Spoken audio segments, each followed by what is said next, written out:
Bienvenidos a este recurso de anemias hemolíticas inmunes. En este video revisaremos la anemia hemolítica autoinmune. Estudiaremos su fisiopatología, los hallazgos de las pruebas de laboratorio clínico y el abordaje transfusional que deben seguir en los pacientes que padecen esta condición.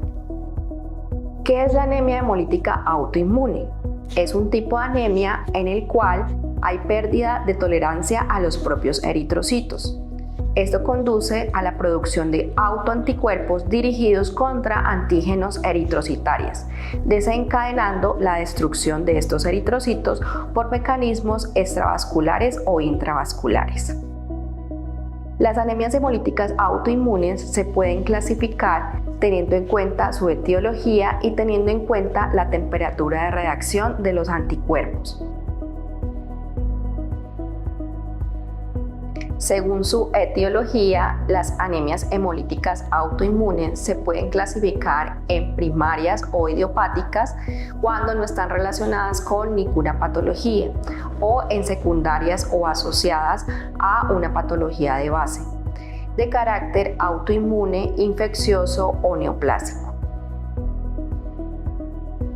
Según la temperatura de reacción de los anticuerpos en las pruebas de laboratorio, las anemias hemolíticas autoinmunes se pueden clasificar en anemias hemolíticas por anticuerpos calientes o anemias hemolíticas por anticuerpos fríos. Revisemos las anemias hemolíticas por anticuerpos calientes. Esta categoría incluye los casos en los que los anticuerpos reaccionan a 37 grados. Generalmente estos anticuerpos son de clase IgG. Estas anemias son las más frecuentes, abarcando entre el 80 y el 90% de los casos. Los síntomas suelen desarrollarse de forma gradual y pueden persistir durante años. Esto depende de la progresión de la enfermedad y del manejo clínico. Los pacientes con anemia hemolítica autoinmune por anticuerpos calientes suelen ser asintomáticos o presentar síntomas como mareo, cansancio intenso, dificultad para respirar o disnea o taquicardia. Estos síntomas suelen variar dependiendo del grado de anemia y la velocidad en que se desarrolla la hemólisis. Además, los pacientes pueden experimentar a causa de la hemólisis ictericia en la piel, en los ojos o en la orina. También pueden cursar con hepato o esplenomegalia debido a que en estos órganos se realiza la destrucción inmune de los eritrocitos a causa de los macrófagos. También encontramos las anemias hemolíticas por anticuerpos fríos, refiriéndose a la temperatura de reacción de los anticuerpos a 4 grados centígrados. Estos anticuerpos generalmente son de clase IgM. Los síntomas aparecen generalmente de manera repentina y pueden resolverse rápidamente. Estas anemias hemolíticas autoinmunes son las menos frecuentes y suelen presentarse solo del 10 al 20% de los pacientes. Los síntomas suelen ser insidiosos y pueden presentarse extremidades superiores o inferiores de color morado ante la exposición al frío. También se pueden presentar anemias hemolíticas mixtas, que son bastante inusuales cuando los anticuerpos reaccionan a ambas temperaturas. Empecemos a estudiar las anemias hemolíticas por anticuerpos calientes. En estas anemias, los anticuerpos suelen ser de clase inmunoglobulina G y producen hemólisis extravascular. En este caso, los autoanticuerpos adheridos al eritrocito serán reconocidos por el sistema retículo endotelial mediante la fracción Fc del anticuerpo y serán llevados a fagocitosis en el hígado o el vaso. También se puede inducir la lisis celular causando ruptura en los eritrocitos, generando liberación de hemoglobina y posteriormente aumento de la bilirrubina plasmática. Revisemos los hallazgos de las pruebas de laboratorio clínico. En las anemias hemolíticas autoinmunes por anticuerpos calientes es muy útil la prueba de Coombs. Una prueba de Coombs directo estará positiva en el 90% de los casos. La prueba de Coombs está diseñada con un anticuerpo o antiglobulina humana o suero de Coombs que está dirigido contra la fracción Fc de los anticuerpos que se encuentran adheridos a los antígenos eritrocitarios. De esta manera, una prueba de CUMS positiva causará aglutinación entre los anticuerpos y los antígenos eritrocitarios. Esta aglutinación observada corresponde a un resultado positivo y la ausencia de aglutinación a un resultado negativo. En algunos casos se puede encontrar una prueba de CUMS directa negativa en el 1 al 4% de los pacientes cuando el anticuerpo está en un título disminuido por debajo del nivel detectable de la prueba. Posteriormente, se debe utilizar una prueba de CUMS monoespecífica o CUMS directo fraccionado en el que se usen anticuerpos específicos contra las inmunoglobulinas G que se encuentran adheridas a los eritrocitos. Por otra parte, también se puede emplear la prueba de CUMS indirecto, en la cual vamos a rastrear los anticuerpos que se encuentran circulantes en el plasma. Para esta prueba utilizaremos eritrocitos de donantes sanos, los cuales pondremos en contacto con el plasma del paciente y el suero de CUMS o antiglobulina humana a 37 grados centígrados. Posteriormente observaremos presencia o ausencia de aglutinación. En el caso de aglutinación, diremos que la prueba de CUMS indirecto es positiva y deberemos ampliar la investigación para encontrar el origen de estos anticuerpos. ¿Qué resultado obtendremos en una prueba de CUMS indirecto en un paciente con anemia hemolítica autoinmune? El resultado puede variar según el contexto del paciente y podemos revisar 3 escenarios posibles. Primero, estos pacientes suelen ser transfundidos, por lo cual pudiera encontrarse anticuerpos irregulares contra los antígenos eritrocitarios de las unidades donadas.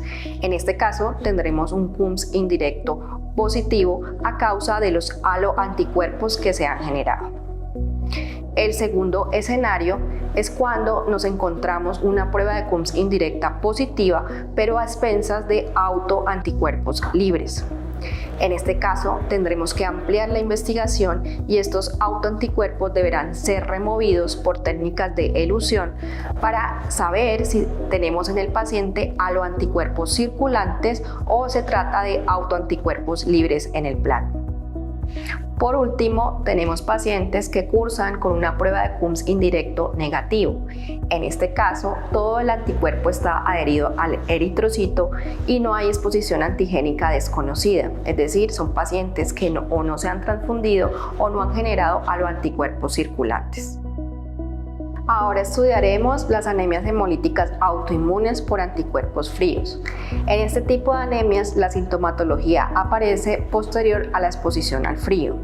Suele ser más frecuente en adultos entre 50 a 70 años de edad y también se llama síndrome de aglutininas frías o crioaglutininas. En este grupo también encontramos la hemoglobinuria paroxística del frío.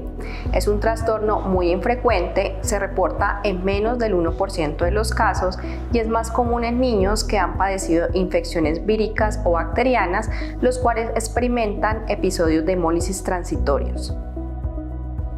En estos casos encontraremos una hemólisis de origen intravascular mediado por la inmunoglobulina M, que activará el sistema de complemento hasta el complejo de ataque a membrana, causando lisis en el eritrocito.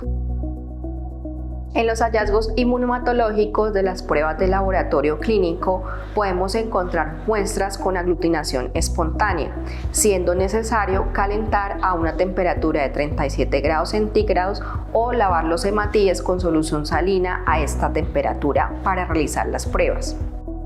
Cuando la prueba de CUMS directo es positiva, es muy útil realizar la prueba de CUMS directo monoespecífico o fraccionado para determinar el tipo de inmunoglobulina que se encuentra adherida al eritrocito y las fracciones del complemento. En el caso de la prueba de CUMS indirecta, esta puede estar positiva a causa de los autoanticuerpos libres que se pueden encontrar en el plasma, causando interferencia en las pruebas.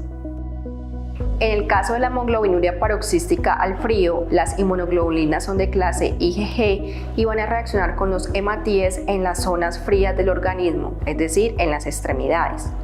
La prueba de CUMS directo es positiva a causa de la fracción del complemento C3 y cuando se remueven los anticuerpos por técnicas de elución, los resultados suelen ser negativos pues los anticuerpos no se encuentran adheridos al eritrocito a temperatura de 37 grados.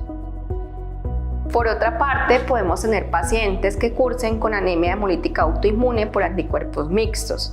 En estos vamos a determinar anticuerpos adheridos al eritrocito tanto de clase IgG como de clase IgM. Representa el 10% de los casos, la anemia suele ser muy intensa y la hemólisis muy brusca.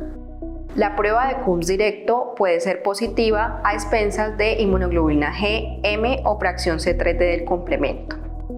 En cuanto a la transfusión de los pacientes que padecen con anemia hemolítica autoinmune, el abordaje debe ser minucioso debido a que se debe cuidar de no exacerbar los síntomas del paciente que ya cursa con una hemólisis extravascular con una reacción hemolítica transfusional por haloanticuerpos ocultos.